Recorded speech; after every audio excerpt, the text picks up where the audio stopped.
White House Press Secretary Karoline Leavitt just ignited a political firestorm that has Capitol Hill reeling.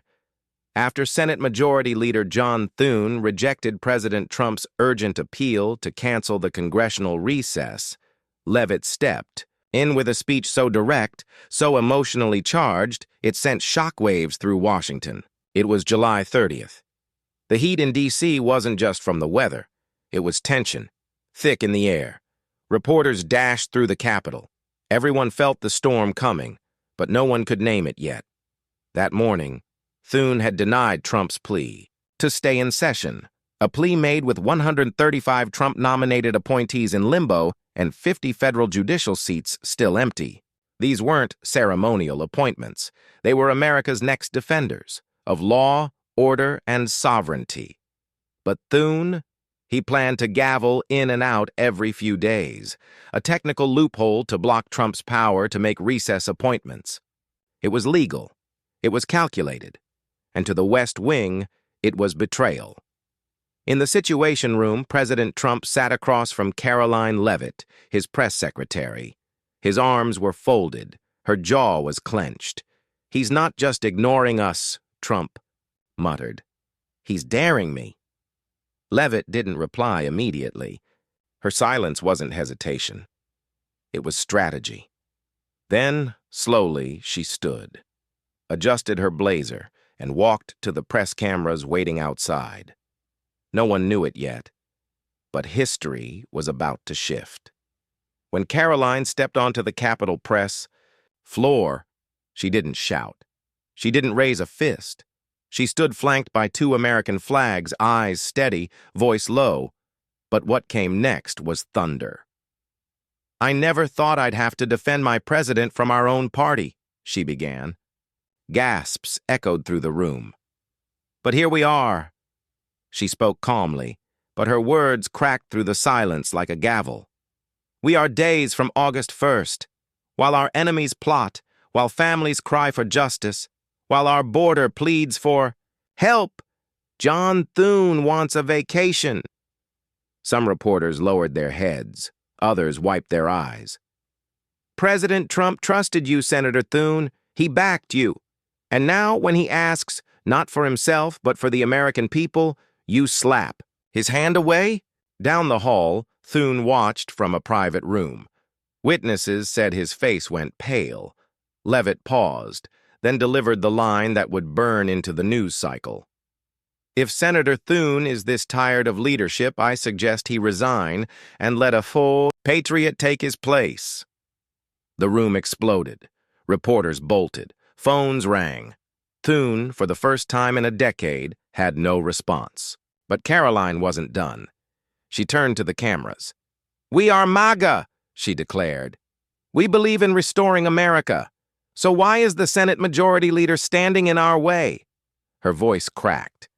"My father worked construction in New Hampshire. He didn't get recesses, he got laid off. These 135 nominees aren't waiting for titles. They're waiting to serve, to rebuild, to protect, to save lives. Every day we stall, chaos wins." She held up a list, names, faces, positions. "These are not political pawns. These are solutions. Real people. Real stakes." She dropped her gaze, then looked back up, her voice sharp. "No president in history has been blocked like this by his own party. This isn't gridlock. It's sabotage." Inside the West Wing, Trump watched the live feed. He didn't move. The phone rang. John Thune. Trump stared at it, let it ring out. "Let him sweat," he said. Karoline walked back in. The room was still. Trump met her eyes. "You didn't hold back." "I didn't come to Washington to play games," she replied. "This isn't politics anymore. It's survival." Trump nodded. "You just did what I should have done years ago." Suddenly, his chief of staff rushed in.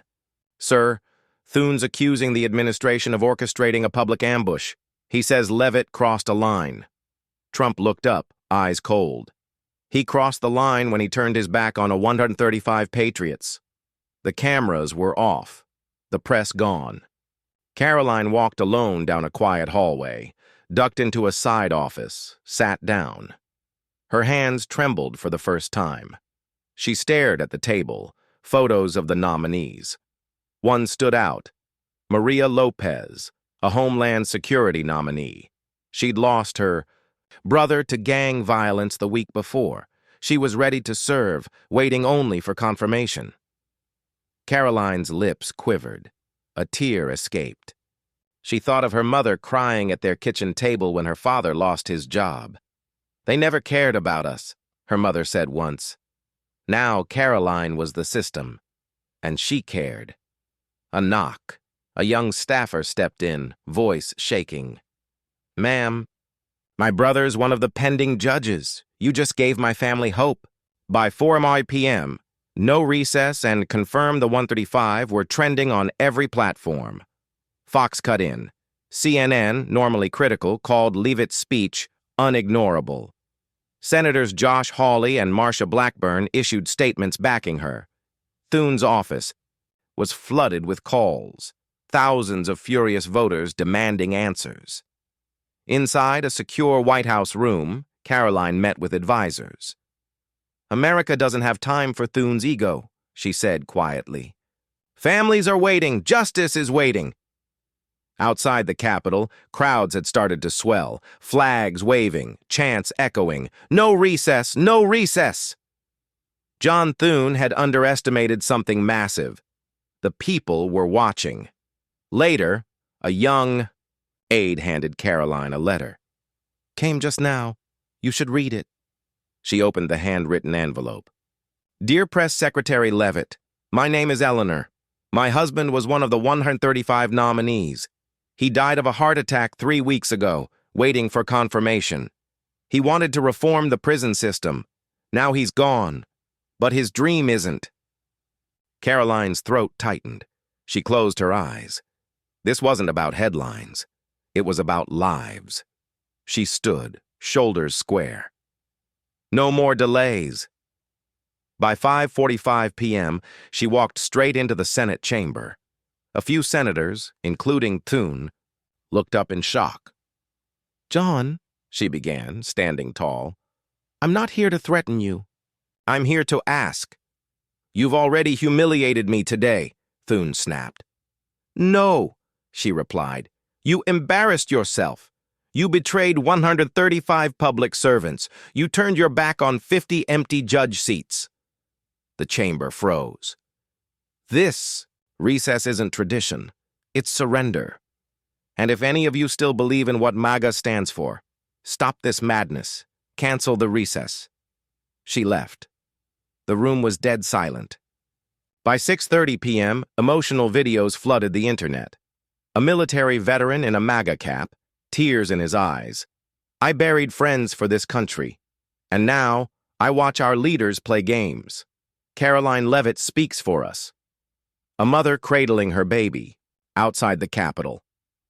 "My husband was nominated to Energy months ago. If Thune has his way, we wait another 39 days, while our bills stack, while our dreams die."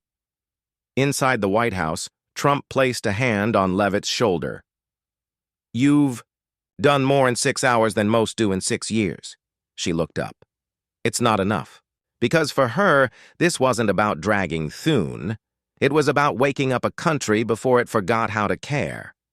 That night, Karoline stood before her mirror. The nation had rallied, but she felt the weight alone. Her husband had called. "I saw the clip," he whispered. "You look so tired. Please don't carry this alone." But she had to. She buttoned her blazer, looked herself in the eye. "This isn't about me." Minutes later, she stood in a room filled with nominee families. A mother stepped forward with a photo of her son, nominated to the Department of Veterans Affairs. "He believed in MAGA," she whispered. "He believed in you." Karoline nearly collapsed. She took the frame gently like it was a child. "I won't let his dream die, not on my watch." Just then, a staffer burst in. "Ma'am, Senator Thune is about to speak." At 7:10 p.m., Thune took the podium, stiff as a statue. The press secretary's remarks were inappropriate. This administration must follow order, not chaos. He called her speech a camera stunt, but before he could finish, the back doors creaked open. Karoline Leavitt walked in. "Let me ask you one thing, John," she said calmly, stepping beside him. "What tradition says we recess while America bleeds?" Thune snapped. "This isn't your time." "It is now," she fired back. "It's the time for families who've waited too long, for judges we need, for streets without law." "Call me emotional," she added. "You're right. I am. Emotional, because I still care." Gasps, silence. Then, applause. From reporters, from staffers, even from senators in the back row. She didn't go home that night. At 8 p.m., she addressed the nation, directly. "I wasn't born in power," she said. "I was raised in a small New Hampshire town. I've seen families break. I've seen dreams stolen." She held up Eleanor's letter. "This is the cost of delay, the price of silence. I won't be silent anymore, will you?" And across the country, no one turned away, because Karoline Leavitt had just done what no one thought possible. She made Washington feel again. Ask ChatGPT. She made politics feel human again. Just as Karoline Leavitt ended her national address, a message quietly slid into the secure inbox of the press secretary's office. The sender, George Raniere, a father in Missouri. His son, David Raniere, had once been one of Trump's proudest nominees, slated to become a federal prosecutor in a crime-ravaged district. But this wasn't a message of thanks. It was a message of loss. "Miss Leavitt," it began, "David died this morning. He'd been racing between two jobs, trying to keep everything afloat. He always said he'd slow down after confirmation." That day never came. Karoline froze. Attached was a photo.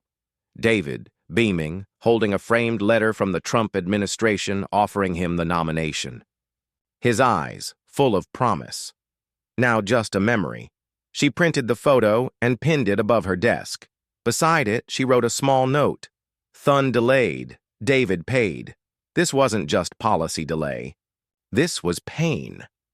Inside a marble-walled Senate lounge, Majority Leader John Thune paced in fury, clutching a folder of talking points. "Sir," someone whispered, "her speech, it's gone viral. 20 million views. People are camping outside the Capitol." Thune slammed the folder on the table. "She ambushed me on my press floor." Another aide, quieter, said, "But she didn't lie." Thune's glare could have shattered marble. Meanwhile, Karoline returned to the Senate floor, but not with fire, with sorrow. She carried a stack, letters, photos, emails, from ordinary Americans who had believed in the promise Trump made. "This," she said, lifting the stack, "is what John Thune is ignoring. Not policy, people." One by one, she placed photos on the empty seats of senators. That night, Karoline sat alone in her White House office, lights dim. The city outside glowed with candlelight vigils and echoed with protest chants. She read handwritten letters from families of stalled nominees. One stood out. "My daughter was nominated to the DOJ. She was ready to fight child trafficking. But every day the Senate delays, another child vanishes. Please don't give up." Karoline set the letter down and wept. A knock. The door opened. It was President Trump. Quiet. Reflective. "You didn't give a speech today, Karoline. You gave this movement soul." Her voice shook. "I just told the truth." He nodded. It's been a long time since Washington heard that. The next morning, a retired Marine, Sergeant Kyle Benson, appeared on live TV. He had served 3 tours, lost a leg in Afghanistan, and returned home to a broken VA system. "I was promised help," he said, staring into the camera. "The man who could have fixed my claim. He's on that nominee list. But now, the Senate's on vacation." He paused. His lip quivered. "I'm not supposed to cry on TV, but if Karoline Leavitt hadn't spoken up, I'd have lost hope. And then he broke down. The clip went viral. Das Stand with Karoline trended beside Das Confirm, the 135. In the West Wing, Karoline watched in silence. Then she stood, picked up David's photo, the letter from the widow. I need to be back on the Hill. At 10:05 a.m., she entered the Senate chamber, carrying her grandfather's old wooden chair. No words. She placed the chair in the center, in front of the dais. This, she began quietly, was my grandfather's chair. He worked the mill in New Hampshire, never cared for politics, just doing the right thing. She placed her hand gently on the worn wood. If he were here today, he'd ask, "Why are you going on vacation while people are suffering?" No one answered. 50 vacant judge seats, 135 patriots waiting, and a majority leader playing gatekeeper. Her voice cracked. If none of you will sit in this chair and stand for them, then I will. And she sat. By noon, her image filled every screen in America.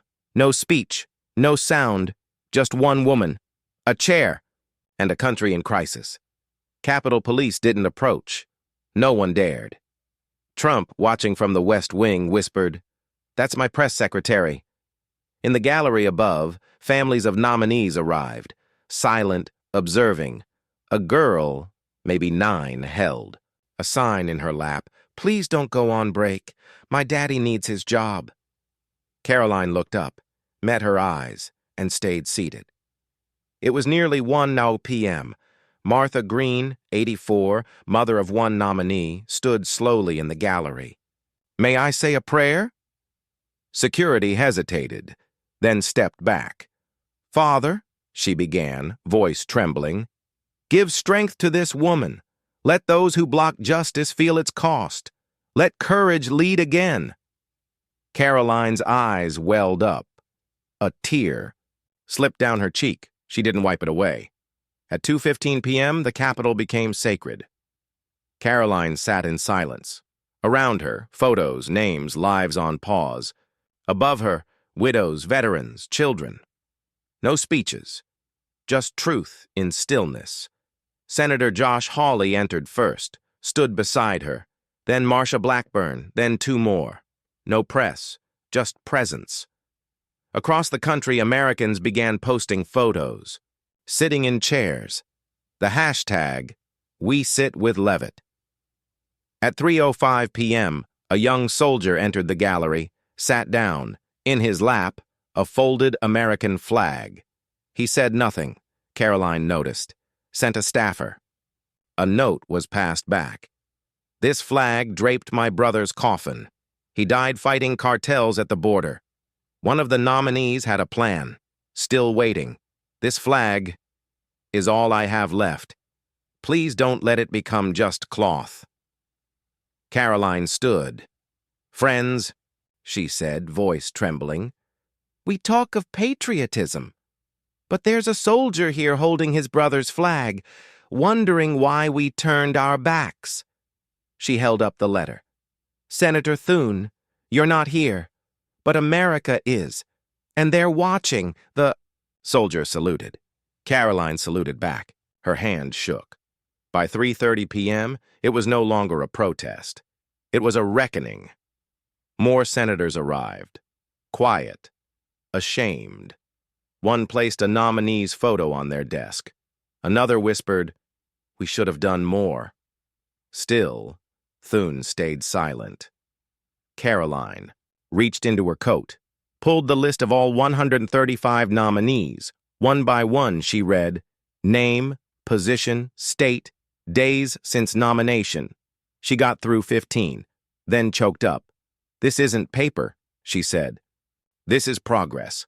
Patriots, every hour of delay is a knife in the back of justice." Silence. Then one voice. A Republican senator stood. "Press Secretary Leavitt is right. This ends today." By 3:48 p.m., the chamber shifted.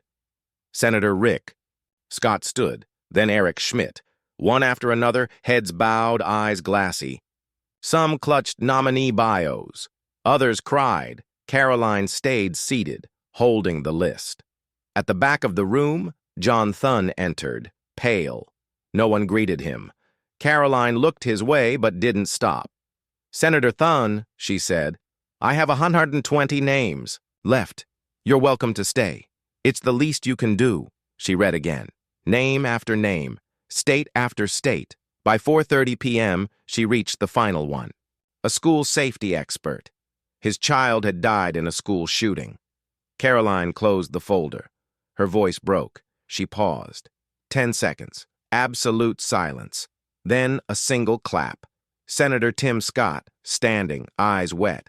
Then another. Senator Mike Lee. Then the entire chamber, not for drama, for truth. Karoline sat still, tired, tear-streaked, but resolute. John Thune stood too. But he didn't smile. He looked small, and the cameras caught his reckoning. This wasn't a stunt. This was a moral shift. The image swept the globe. Karoline Leavitt, a wooden chair, a nation's conscience, and in that moment, everyone knew Karoline hadn't won for herself. She won for them. If this story moved you, if Karoline Leavitt earned your respect today, hit that like button. Subscribe for more true emotional political stories. Drop a comment, tell us what moment hit hardest, and consider joining our membership for exclusive behind-the-scenes content. Thank you for standing with the truth. And as always, God bless you, and God bless the United States of America.